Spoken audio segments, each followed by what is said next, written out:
Recently, there was a song that got me into big trouble.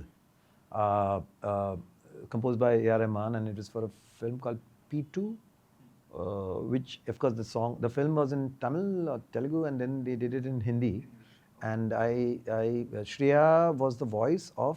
It was like a medieval film, and there is this, that fight between Kanha, the Balkrishna, and Kans, and I was the voice of Kans, and a very strong voice, and in that there were a lot of rhythmic which I've never ever done in my life, and it was done amazingly well by the original voice, which I had to do in Hindi, and I was like, oh dude.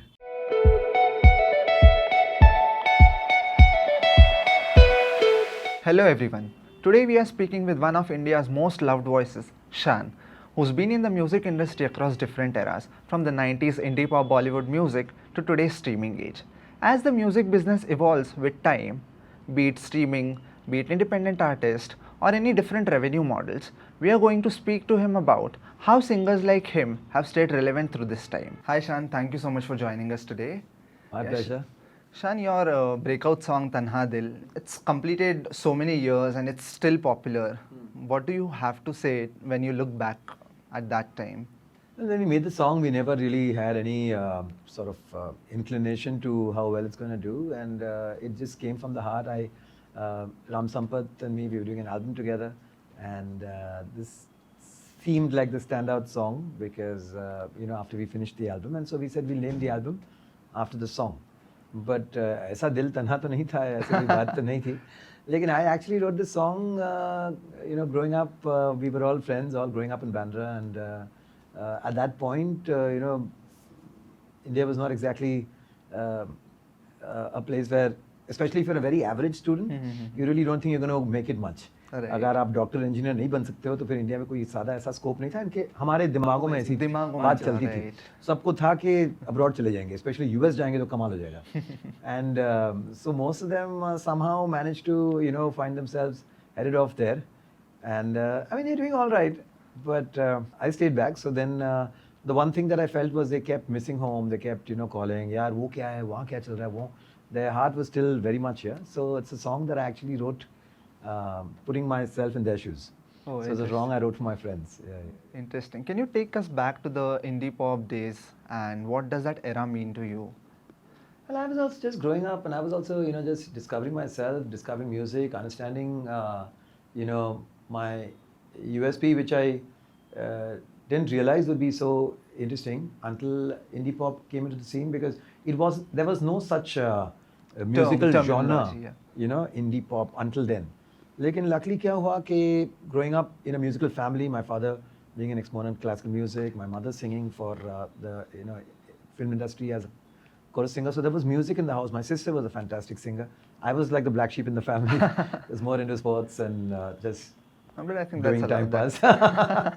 लेकिन so that musical influence kind of helped me sound a little different from what a regular playback voice would have been at that point. Yeah. तो वो थोड़े वो western गाने सुनते हुए उनको गाते हुए I was a part of a lot of these rock bands. So when I infused that into my singing, and of course because I was from a musical family, there was no issue in terms of basic sur tal and understanding of music.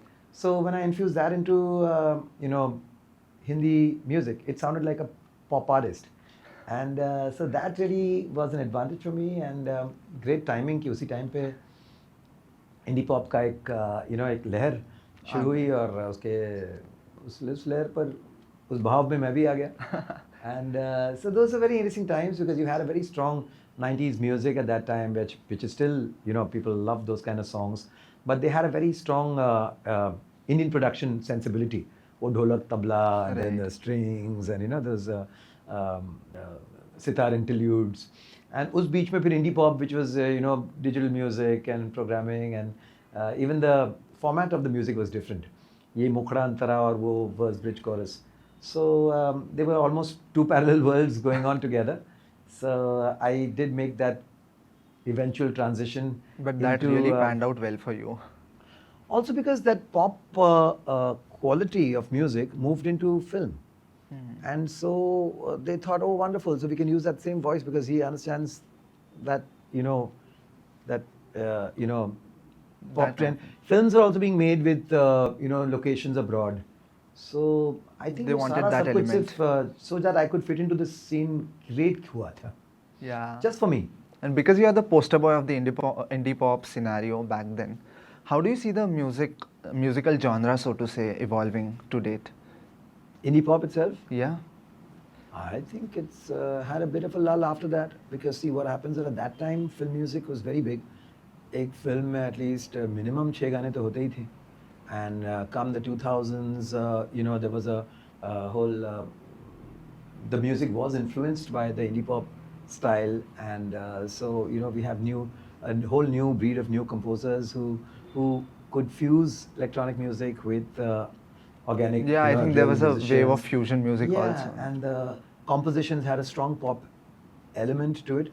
So what happened was film music sort of absorbed the sound of indie pop and made it film, and so indie pop kind of had a lull, a moment, or musically you could not exactly decipher कि ये Hindi pop गाना है या film का गाना है. Film का Films गाना like दिल चाहता है, the music was so much more trendier until then. So it became like pop music and film music became the same thing. And of course, film music being a much bigger industry, even radio, television, everyone, a lot of us indie pop artists got, sort of, we became a part of the mainstream film music thing. So I think from 2000 onwards till about 2010, 12, indie pop had a dull phase, after which slowly, I think it came from Punjab. The Punjabi indie music or non-film music in Punjab started becoming really big. And from an underground scene to a mainstream scene, soon, it started becoming a part of the films. But this time what happened was that the Punjabi artists, they stuck to keeping their identities very strong. And they actually became like, if you, like whatever, the Hani Singhs and the Badshahs and, who brought in sort of non-film at that point, kept their individual identities very strong, even if they came into films. Yeah. And that kind of, in a way, paved the way for this non-film thing to come back into mainstream Hindi music. I think digital Otherwise, streaming has also helped it. Yeah. And also because you could actually, now you don't have to have a music company contract or a label to, so, smaller music companies who were pushing non-film music from outside of Mumbai started seeing a lot of numbers in terms of streaming. So, and of course, finally, if there is money in something, then, everyone will move in that direction. Why not? So that way. So, of course, the new avatar of indie music or indie pop music is very different from the 90s. In the 90s, we had a very clear, it was a clear music genre. So if you heard an indie pop song, you could tell that this is, even the artists, they were very typically urban artists. Yeah, I think, and some artists were really confined to only indie pop. True. And They there were was a very true clear to that. segregation you Clear could actually. segregation, yeah. No, even now, that way, to clear segregation hai. Okay, if at all they've also done film songs, is because they are songwriters, they use their own music. That time जैसे singers वहाँ से vocalists got pulled into film music. Even at this moment, it's not so much. I mean, at the end of the day, Arijit and other big voices were still doing film music. Yeah, earlier success, I mean, for a artist or for a singer meant chart busters, album sales. Now in the streaming age, I think it's more of reels and social media popularity. So I mean, It's a totally different scenario. Not just that, even the streaming numbers today, if you see some of the numbers coming from some indie pop artists who you and me may not even be aware of. And when you see the numbers and organic numbers, it's crazy because it's today, earlier the whole music industry was one world. Now it is, each one has their own sort of focus according to group of your audience. algorithm, whatever you're getting is your artist. I have a different algorithm, I'm getting a different artist. For me, this guy is the biggest artist. For you, you don't even know him. So that's become so many parallel worlds of music going on. Yeah, and how have the earnings and revenue streams changed for singers or artists? Well, actually, see, at that time when we were working with a music company. So it was how good a contract you have with the music company. And most of the contracts were pretty much, sort of. But everything was controlled back then, don't you think that? I mean, now people have more freedom to come out with their art. Yeah.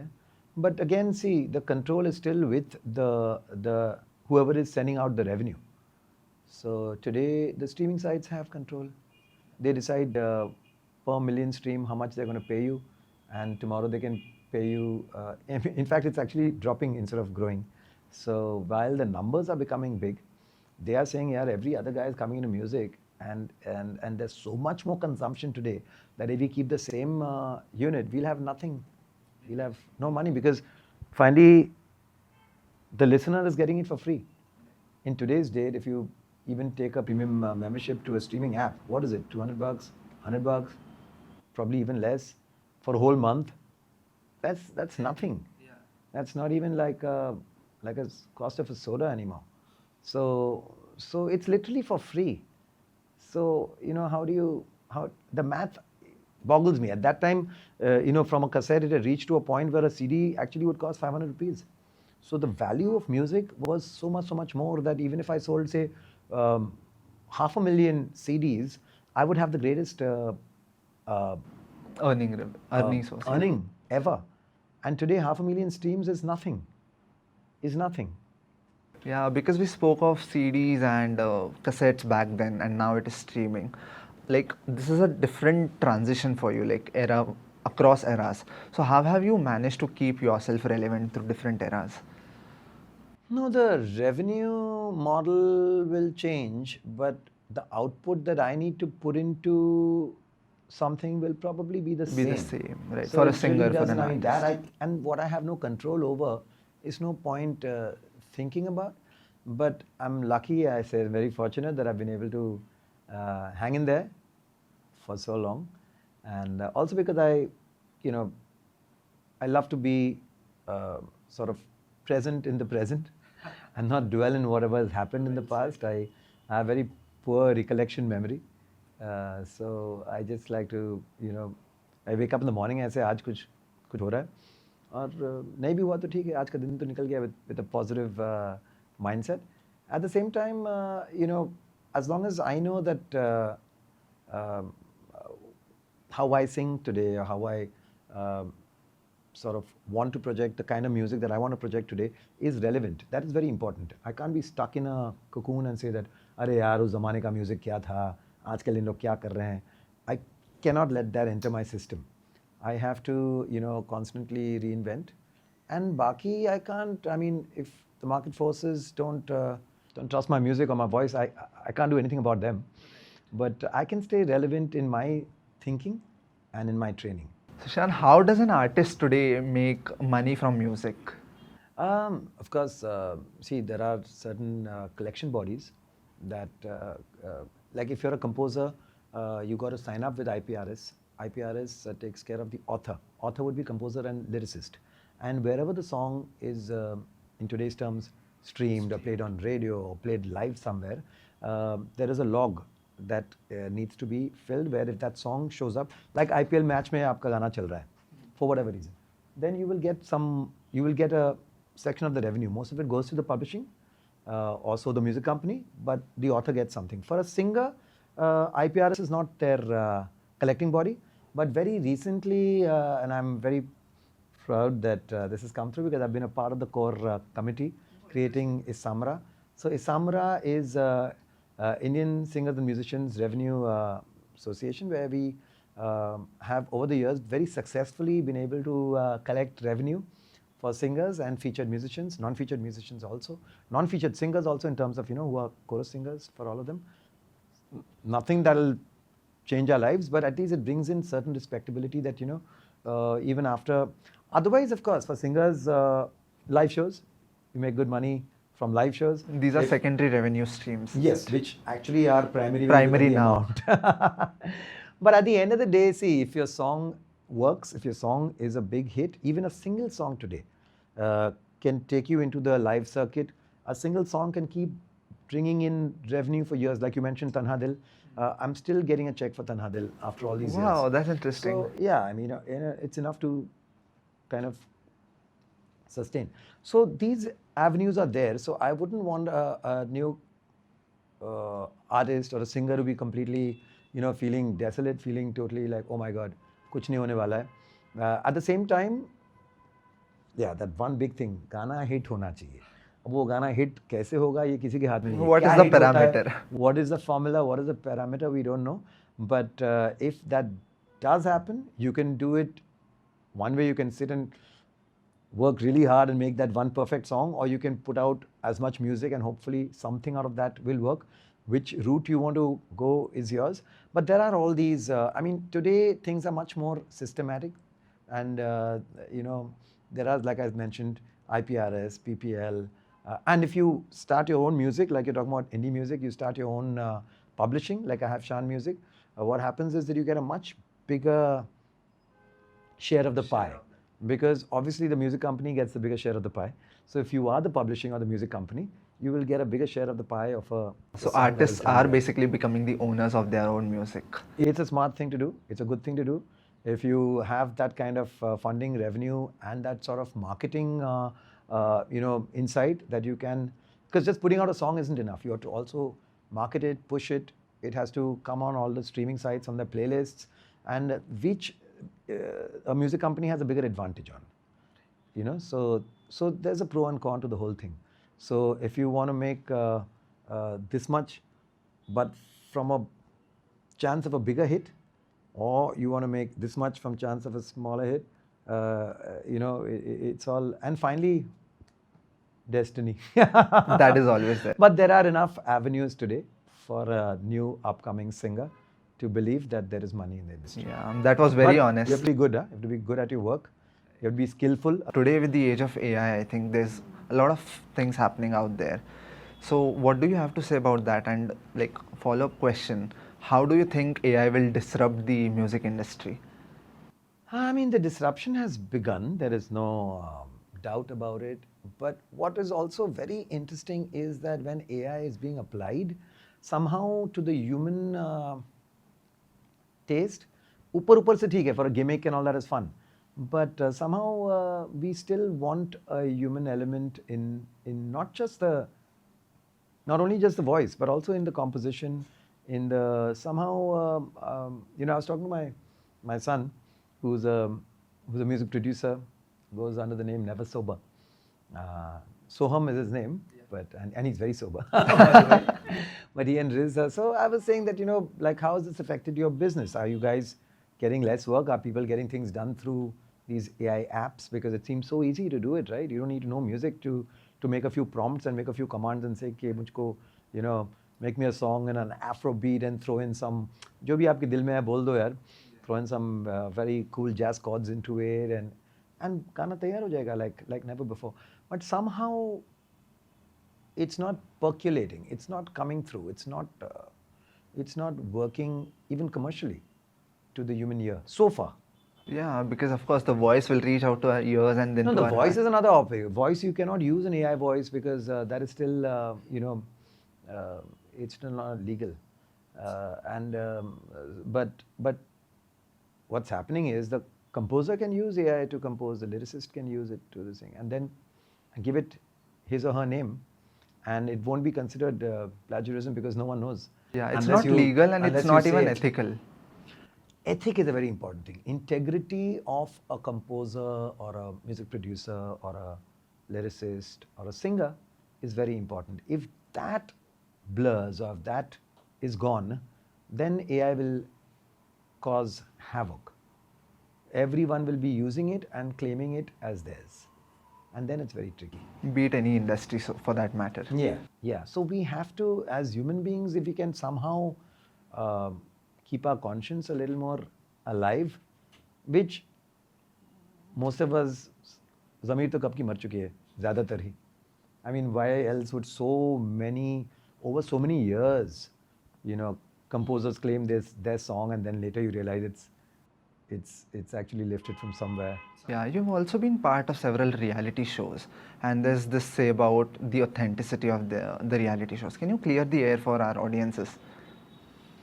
No, all reality shows, you can't put them into the same general thing. But yeah, over time, I think somewhere the reality show producers, so to say, or the ones who are creating it, realize that people want to hear they want entertainment and they don't want to hear something that is not perfectly sung. But that actually is, it actually goes against the whole point of a competition.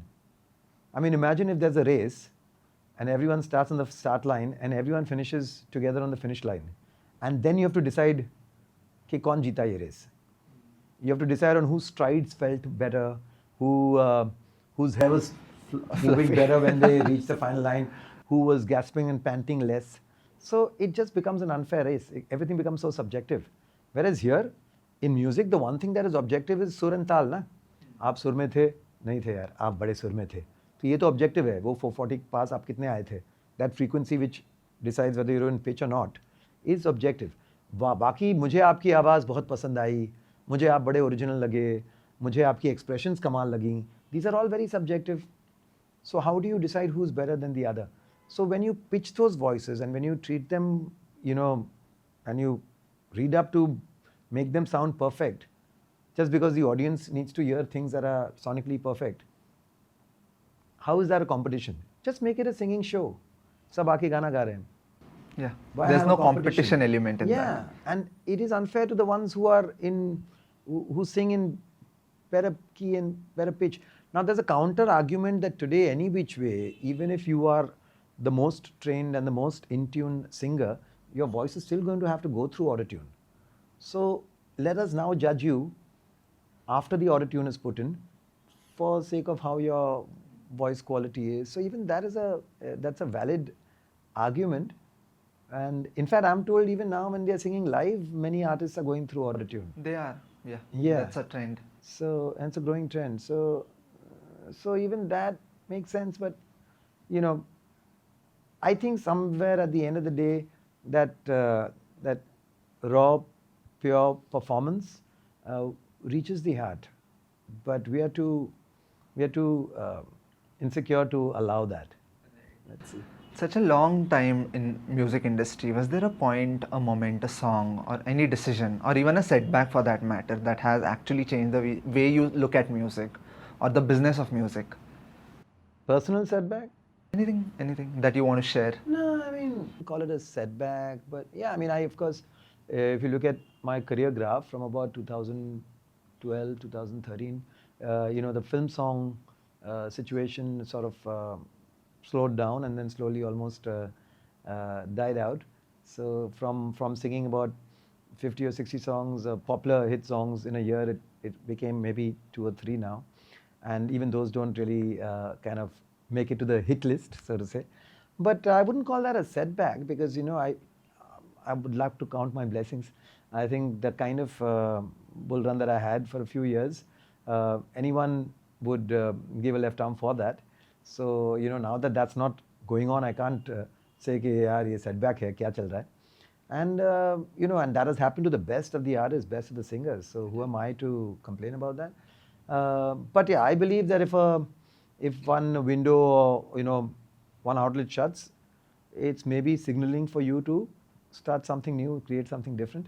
So I started my own music label in which, and I also feel after a point, an artist is going to be known for those initial 10, 15 years of their work, which if they can still sustain their voice and stay relevant as people, they can, for want of a better word, milk it for the rest of their lives, which we are. After that, you got to stay busy. You got to keep your mental health and physical health in check and order and proper. And so to stay busy, I do what I do best. I create songs, I write songs. I sometimes, sort of even do lyrics and compose. I have a studio at home. So every day after 2 o'clock, I'm there in the studio dabbling, on my guitar, trying to figure out some new tune, trying to write something new, and of course sing it. So I keep myself busy. So that way, my mind doesn't go on to setback, so to say, कि यार वही composers जो मुझे हर बार बुलाते थे या फिर बैठ के वो गाना सुन के बोलूँगा अरे मैं गाता तो ये गाना क्या कमाल लगता है, कैसी आवाज़ों से गवा रहे हैं लोग. So I don't get into that sort of, Was there any army generals होते हैं ना कुछ, हमारे ज़माने में तो हम आजकल क्या चल रहा है ये लोग, ये हमने वो किया था, हमने ये किया था, you know, they talk about their glory, which of course only they are entitled to because they've had a glorious thing. But कुछ लोग वो मतलब इंडस्ट्री में भी आर्मी जनरल बन जाते हैं. अरे आजकल क्या म्यूजिक बन रहा है, ये बच्चों को बिगाड़ रहे हैं, ये वो. Was there any song that actually gave you jitters while preparing for it, while recording it? Jitters in a like, oh my god, I can't do this. Yeah. No, I love a challenge. I mean, so if it gave me jitters, that would get me very excited. Recently, there was a song that got me into big trouble. Composed by A.R. Rahman, and it was for a film called P2, which, of course, the film was in Tamil or Telugu, and then they did it in Hindi. And Shreya was the voice of. It was like a medieval film, and there is this, that fight between Kanha, the Balkrishna, and Kans, and I was the voice of Kans, and a very strong voice, and in that there were a lot of rhythmic which I've never ever done in my life, and it was done amazingly well by the original voice, which I had to do in Hindi, and I was like, oh dude, that is a challenge for me. I'm sure Rahman has confused me with some other singer. I mean, why would he cast me to do this? I kept asking, are you sure, sir, you want me to do this? Yes, come on, you can do it, come on. And I was like, oh, okay. So that took me a lot of time to be able to, they were all tongue twisting stuff, yeah. And it was also because Carnatic, and that is not my, forget Carnatic, classically मुझे आती नहीं है, क्या कर रहा हूँ, but हो गया, समा हो गया. Right, and one question that everyone has, I mean, why has Shaan cut down on playback singing? I have not cut down यार, मैं तो आज रोज हर रात को मैं पूछा भाई कल कोई अच्छी सी बड़ी फिल्म का कोई एक गाने का ऑफर मिल जाए, और ये मैं relentlessly अभी तक किए जा रहा हूँ पिछले. So can the audiences expect something in the coming days? It's not my control. It's about the music companies, about the production houses, about the actors, and a lot of my contemporaries are still doing a lot of good work. So I am still hopeful. I mean, look at Sonu Nigam. He's back with a bang. He's doing so many wonderful songs. Mohit Chauhan is doing all right. Sukhi ji is singing so many songs. So it's not even a thing about age, vocally, I think I'm better than I ever was, and there's never been a situation if someone's offered me a song and I've not been able to deliver.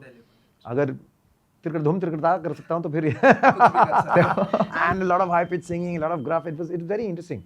But anyway, I'm just saying that I'm prepared. मेरी रोज की रियाज चल रही है, मेरा workout चल रहा है. So I don't really know. I mean, that is something that is I can't understand. I've not even thrown attitude or been a difficult or a unreliable, unprofessional person when it comes to work. So maybe I don't get the numbers. Maybe I don't know. I really don't have an answer for this. Maybe it's all down to streaming, and मेरे organic fans इतने हैं नहीं जो मुझको सुनकर कहते कि wow, Shaan, what a voice, ये है वो है. I don't know what it is. I don't get the numbers. Maybe that it is. I have to just make some excuse in my head, yeah. नहीं तो मैं तो समझ नहीं पा रहा हूँ. That was very honest. I mean, I wouldn't want to call the industry something or throw names at music companies or blame music composers or because it's not personal. I don't think कोई आपको इसलिए काम नहीं दे रहा कि आपसे उनकी कोई ज़ाती दुश्मनी है. शायद for whatever reason they are feeling that you're not. I don't know what it is. I really don't know. But if I get a track. Yeah, that was very honest. Thank you for a candid conversation, Shaan. Thank you.